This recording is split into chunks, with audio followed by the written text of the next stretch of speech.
సార్వత్రిక ఎన్నికల నేపథ్యంలో ప్రధాని నరేంద్ర మోదీ విరామం లేకుండా ప్రచారం నిర్వహిస్తూ బిజీగా గడుపుతున్నారు.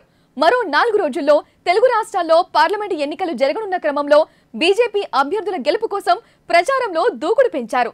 తెలంగాణలో బీజేపీ అభ్యర్థుల మద్దతు కోసం వేములవాడ, వరంగల్లో ఏర్పాటు చేసిన బహిరంగ సభల్లో పాల్గొని ప్రసంగించారు.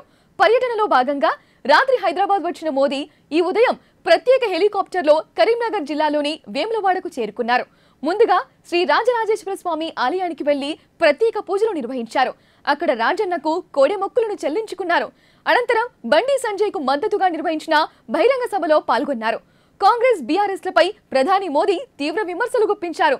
ఈ రెండు పార్టీలు ప్రజల ముందు ఒకరిపై ఒకరు అవినీతి ఆరోపణలు చేసుకుంటారని, తెర వెనుక మాత్రం అవినీతి సిండికేట్ గా మారుతారని అన్నారు. ప్రతిపక్షంలో ఉన్నప్పుడు కాళేశ్వరం ప్రాజెక్టులో కుంభకోణం జరిగిందన్న కాంగ్రెస్ అధికారంలోకి వచ్చాక మాత్రం ఆ అవినీతిపై దర్యాప్తు చేయట్లేదని ఎద్దేవా చేశారు.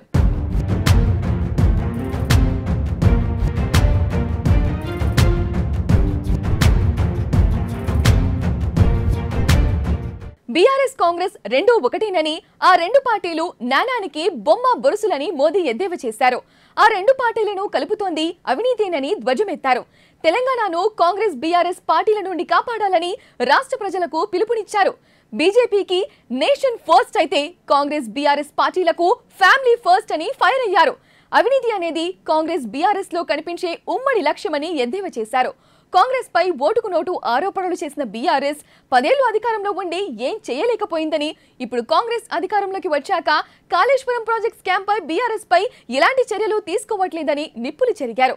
అవినీతి సిండికేట్ లో కాంగ్రెస్, బీఆర్ఎస్ భాగస్వాములని విమర్శించారు. ఇప్పుడు తెలంగాణలో ఆర్ఆర్ ట్యాక్స్ అంటే ప్రతి ఒక్కరికి తెలుసని, వసూళ్లలో ఆర్ఆర్ఆర్ సినిమాను ఆర్ఆర్ ట్యాక్స్ మించిపోయిందన్నారు. RRR సినిమా 1000 కోట్లు సాధిస్తే ఆర్ఆర్ మాత్రం కొన్ని రోజుల్లోనే ఆ రికార్డును బ్రేక్ చేసిందని సెటైర్ వేశారు. ఆర్ఆర్ నుండి తెలంగాణకు విముక్తి కల్పించాలని పిలుపునిచ్చారు. అంబానీ, అదానీని ఇన్నాళ్లు విమర్శించిన కాంగ్రెస్ ఇప్పుడు ఆపేసిందని, మరి వాళ్ల దగ్గర నుండి కాంగ్రెస్ ఎంత డబ్బు తీసుకుందని ప్రశ్నించారు. మాజీ ప్రధాని పివి నరసింహారావును కాంగ్రెస్ పార్టీ ఘోరంగా అవమానించిందని, కనీసం ఆయన పార్థివ దేహాన్ని పార్టీ ఆఫీసులోకి కూడా రానివ్వలేదన్నారు. కానీ పివికి మా బీజేపీ ప్రభుత్వం భారతరత్న ప్రదానం చేసి గౌరవించిందని గుర్తు చేశారు.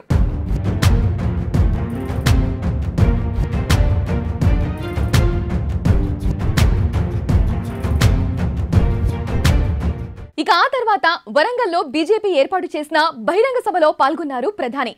రాష్ట్రంలో అధికారంలోకి వస్తే సోనియా గాంధీ జన్మదినమైన డిసెంబర్ 9న రైతులకు 2 లక్షల రూపాయల రుణమాఫీ చేస్తామన్న కాంగ్రెస్ ఇప్పుడు 15 ఆగస్టు వరకు వాయిదా వేసిందని విమర్శించారు.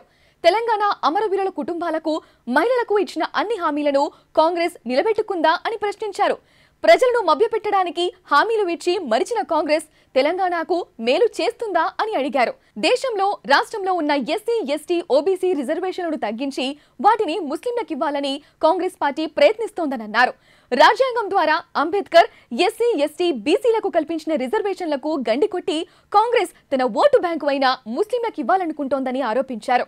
ఎస్సీ, ఎస్టీ, బీసీలపై కాంగ్రెస్ పార్టీకి ఎప్పుడూ చిన్నచూపేనని ఫైర్ అయ్యారు. కాంగ్రెస్ చేస్తున్న రాజకీయాలతో ఓబీసీలకు తీవ్ర నష్టమని హెచ్చరించారు. మాదిగలకు రిజర్వేషన్లు ఇవ్వడానికి కాంగ్రెస్ పార్టీ అడ్డుపడుతోందని మండిపడ్డారు. మన దేశంలో ఎంతో సమర్థత ఉన్న ఇన్నాళ్లు కాంగ్రెస్ ఆ సామర్థ్యాన్ని నాశనం చేసి సమస్యల వలయంగా మార్చిందని నిప్పులు చెరిగారు. ఎన్నికలు రాగానే కాంగ్రెస్ అంబానీ, అదానీలపై మాట్లాడటం లేదన్నారు. అంబానీ, అదానీ నుంచి కాంగ్రెస్ ఎంత తీసుకుందని ప్రశ్నించారు. దేశ అభివృద్ధికి ఆటంకంగా మారిన కాంగ్రెస్ కు ఎన్నికల్లో బుద్ధి చెప్పాలని ఈ సందర్భంగా ప్రధాని మోదీ పిలుపునిచ్చారు.